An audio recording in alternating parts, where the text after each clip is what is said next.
Letters from Christopher. The Tragic Confessions of the Watts Family Murders by Sherilyn Cadle. We're moving along still on Chapter 6. On June 22nd, 2019, Ronnie Watts was able to visit Christopher for the first time since the murders. He had meetings in Chicago, and his boss told him to take this opportunity to go see his son in Wisconsin. Both Christopher and Ronnie were elated at the possibility of the meeting.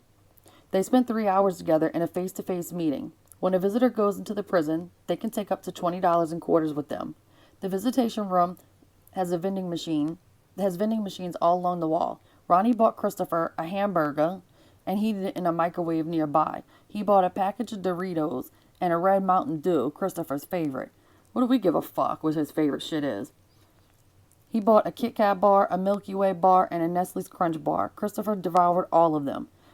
When their 3 hours were over, a guard came and told them their time was up. The goodbyes were the hardest part of all. Ronnie said he and Christopher both held it together. As Ronnie walked out of the building where Christopher is housed, however, he broke down and completely lost it. Never would he have thought he would be visiting the son he raised in a prison, especially the fact he was in the prison for killing his whole family. On June 25th, 2019, lawyers for Frank and Sandy Ruszczyk called Christopher to discuss the probate with him. Christopher signed absolutely everything over to the Ruszczyks. When the conversation with the lawyers was over, according to Christopher, Frank Ruszczyk came to the phone and said, "Thank you, Chris," to which Christopher replied, "You are welcome and I love you guys." Frank responded, "Love you." What a wonderful, freeing thing that is. For the Ruszczyks to still be able to love or forgive him is such a huge thing, beyond anything most of us could picture if it were us. If they have, but maybe it's at least one step toward that. If they have, but maybe it's at least one step toward that. This book is a mess. The forgiveness of what he did is not for Christopher, it's for the Ruszczyks. Christopher said he went back to his cell and cried and cried. He never thought he would ever hear those words again. It brought to his mind, however, what a senseless thing he did. It's been said to harbor unforgiveness toward someone is like drinking poison and expecting it to kill the other person.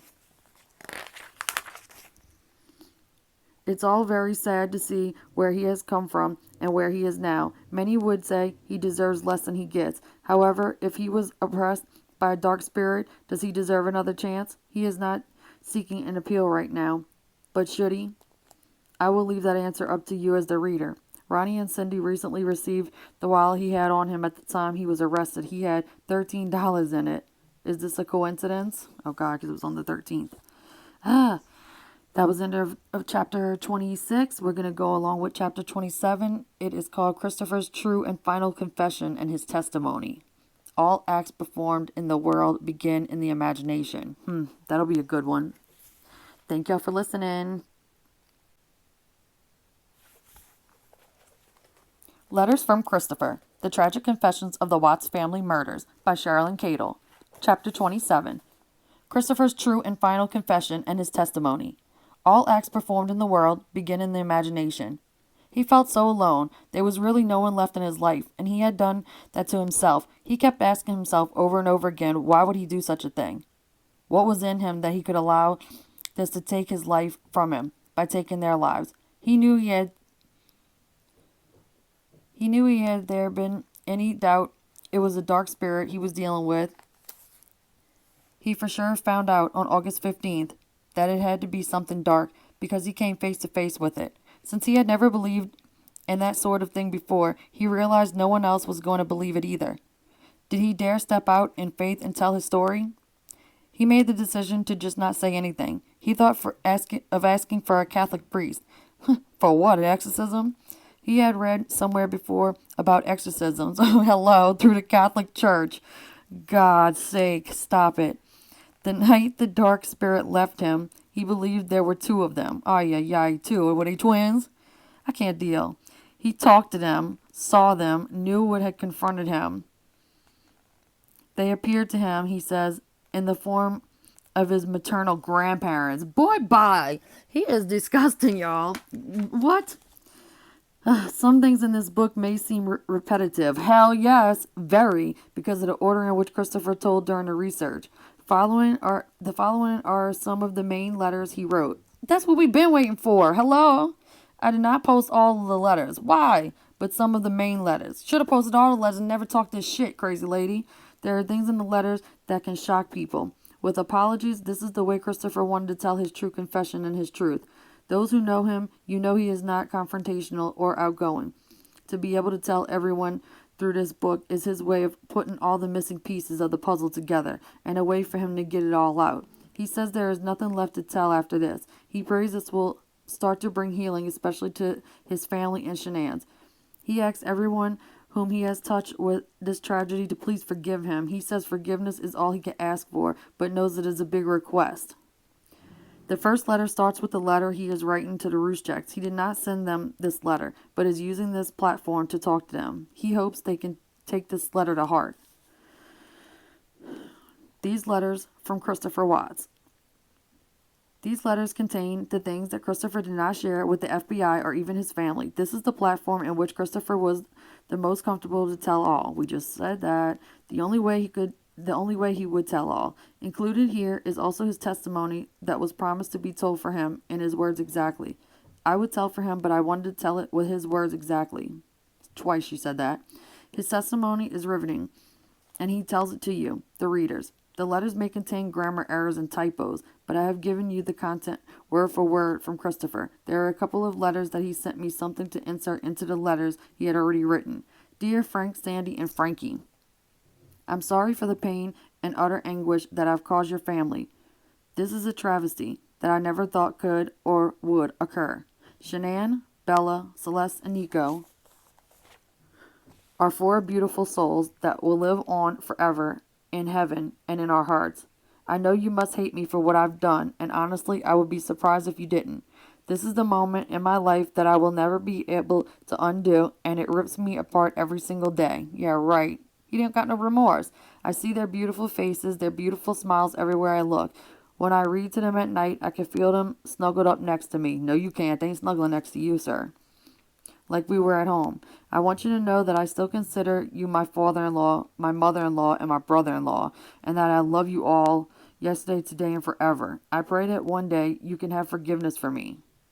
But most of all, I pray that you can have compassion on my family. They are hurting so bad from all of this, and I know they would love to reconcile if there's something you would allow to happen. He's got nerve, balls, hear me?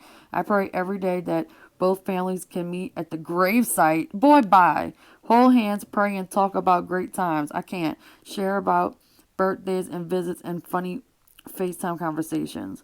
I know this prayer hasn't been answered yet, but I know God is working this request of mine in your hearts. Forgiveness is the start of healing, and I pray that you can start that process with my family. Love, Chris. Get the fuck out of here. April 4th, 2019. Dear Sherilyn, talking to the author. Hello again. I hope you are doing well. Yes, I am still on protective confinement, and I'm supposed to hear back from the security director tomorrow to see how much longer. I've never had any trouble with anyone here, but the institution is just being cautious. The security director doesn't want anyone to see all the media coverage and then come after me. I'm in my cell over 23 hours a day, but I know God is here with me. He has given me a lot of extra time alone with him over the past month. Also, he has opened my eyes to a few things I was holding on to in my heart that I didn't acknowledge to myself.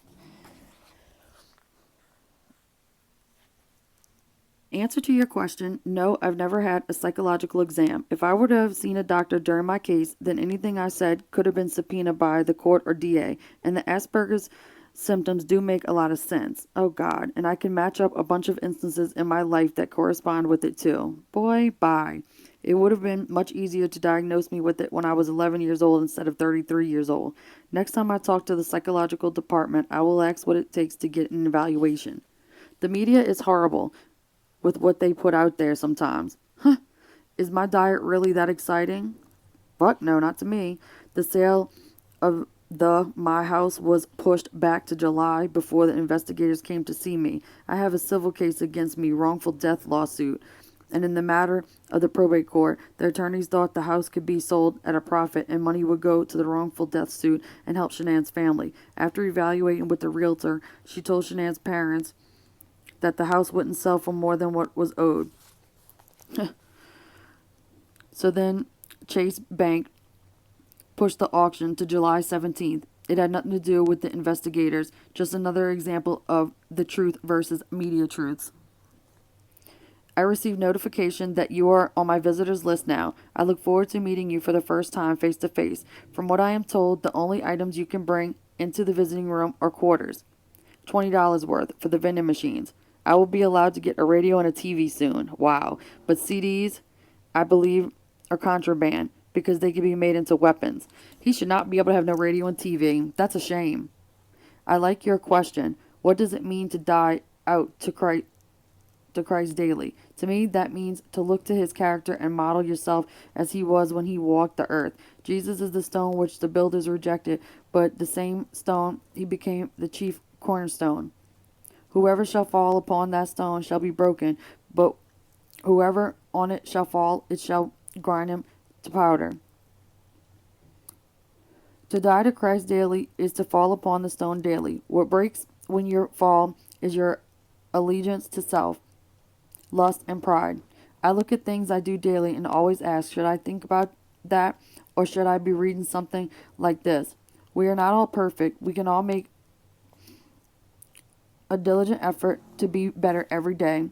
I know a lot of people, especially inmates, will be able to relate to my testimony and be able to see the trust, the hope, the peace, and the love in Christ. I hope people on the outside can be able to relate and be able to look at their own lives and receive the Lord into their hearts. I believe if roles were reversed and I had read a book about this happening to someone, I would have come to the Lord. It would have hit home and shown me what was important in life. My grandmother is in a nursing home. She is 93 and has dementia. I know it's hard for my dad some days to go see her even though she doesn't recognize him. He had me on speakerphone the other day and she could hear my voice. I said hi to her and my dad said she smiled really big. That made my day. I hope you are doing well and I look forward to hearing from you soon. God bless, Chris. Lord. The following letter he wrote telling of coming face to face with the dark spirits he says were pushing him. In this letter, Christopher refers to wearing turtle suit, an anti-suicide smock, bam suit, or suicide gown is a tear-resistant single-piece outer garment that is generally used to prevent a hospitalized, incarcerated, or otherwise detained individual from forming a noose with the garment to commit suicide.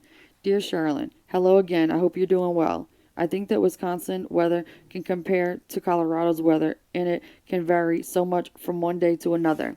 I think spring hit for a week, then summer for a day, and now it's been a mixture of fall-winter the last few days. I would say I'd rather be cold than hot, especially in this little shoebox I'm in. Okay, let me start right into the Weld County Jail experience. I arrive at the Weld County Jail the night of August 15th. I get booked, fingerprinted, and my picture taken, and then escorted by a deputy and 2 technical officers to the unit I'm staying in. One of the officers, as he's slamming my door shut, says, "Good luck." I'm standing there alone in the darkness. The only light was that of a dim night light used for guards to check on you. I'm standing there wondering is this my normal for the rest of my life? I lay in the back in my turtle suit as I'm in there suicide watch pod and just stare off into darkness. Nothing is adding up and it feels like none of this can be real. To my astonishment, I look in the front corner of my cell and see 2 dark figures standing there. I thought, okay, this is my eyes playing tricks on me. I close them and open my eyes again, and yet they are still there. As I focus more intently, I can see one is a male, one is a female. The male is in a black suit and the female is in a black dress with a Victorian-style hat. Both their wardrobes looked vintage. Their faces were ash-colored and almost familiar until the familiar feeling turned into a sure thing. This was my grandfather and grandmother on my mom's side, their faces being unmistakable now. I almost want to move closer to them with their eyes open in unison. They motioned me towards them, but I was frozen and knew I didn't want to go towards them. Their eyes were as red as blood, crimson. This eerie feeling came over me as I had 4 eyes staring back at me, it piercing my soul in a bad way. The only problem was I felt like I was in a trance and had to keep eye contact somehow. They would not let my eyes move off them. I felt like I needed to go over there to them. As the one motioned his hand to come near, but all of a sudden something broke the trance. I looked away and looked back, and the corner of my cell was empty. The pair was gone. I obviously couldn't sleep much after this event. Thinking this type of visit would only get worse, I let my guard down. I knew without any doubt this was part of what was inside of me. It completely freaked me out. I realized I did have a demon inside of me. Now what was I going to do? I stayed on this unit for a week until I was moved to restrictive housing unit, or the hole. The suicide unit was quiet, but I soon learned the hole was not the same. As soon as I entered the unit, the screams and shouts pierced my soul. Out of the 20 cells, I'm sure 90% of them were screaming at me. And the remarks ranged from, "I'm going to rip your face off," to "kill yourself," to "I'm going to fuck your wife in the afterlife." All of those comments felt like daggers hitting my heart. This went on for weeks, and I finally drew the conclusion that this must be what hell feels like. The screams, the pounding, the walls had to stop at some point, right? They eventually did, either by them losing interest or the fact I wasn't responding to anything they said. Didn't we already go through this? It wasn't like restless animals at the zoo. If your head isn't messed up going into the hole, it will be coming out. During this time is when I started reading the Bible. I didn't know if I should even pick the Bible up because I thought I was too far gone because of what I had done. I was lost, broken, and I even listened to the other inmates informing me the different ways I could kill myself while I was in my cell. Their words were, "If you don't do it yourself, we will do it for you. We'd be glad to." With these thoughts flowing through my head, I didn't think God could forgive me for what I've done. But I picked up the Bible and started reading it because there had to be a message in this book that could help me preserve. I finished the Bible in about 2 weeks. Some days were harder to concentrate than others due to the noise in the pod and the horrible letters that were flooding in. Not all the letters were terrible. There were a few that had encouraging messages and even pointed out scriptures in the Bible for me to commit to memory. These Bible verses showed the mercy and loving kindness of God. After about 5 weeks in the hole, I was moved into the RS pod to give me a little extra movement. My attorney team would come to visit me 3 or 4 times a week, and I can't thank them enough. They were my only human contact. They treated me not like a client, but like a friend. They didn't treat me with hostility, but with compassion, and would be there in a moment's notice if I was struggling with something. On November 5th, my attorney team flew my mom, dad, and sister out to talk to me via video monitor because the next day I was going to plead guilty to all charges against me. I got to spend 30 minutes with each member of my family individually. These were some heartfelt moments, and I cherish the time I was able to spend with them at that moment. How does a person look their mother in the eyes who is hurting more than can be imagined and tell them you are guilty of killing their precious granddaughters, but of no explanation as to the reasons why? My family, although unable to speak without tears, were stronger people than I ever realized and loved me no matter what horrible things I had done.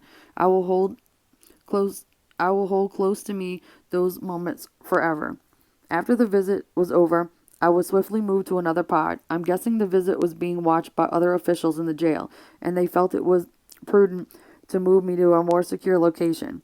If I was taking a plea deal the next day, this next pod was called Close Watch, and it was just me and the deputy, hence the name Close Watch. This was a dry cell and padded and kind of felt like a shoebox, as was 5.5 feet wide. I stayed in this cell from November 6th to November 26th, and the fact that it was just me and another deputy, and me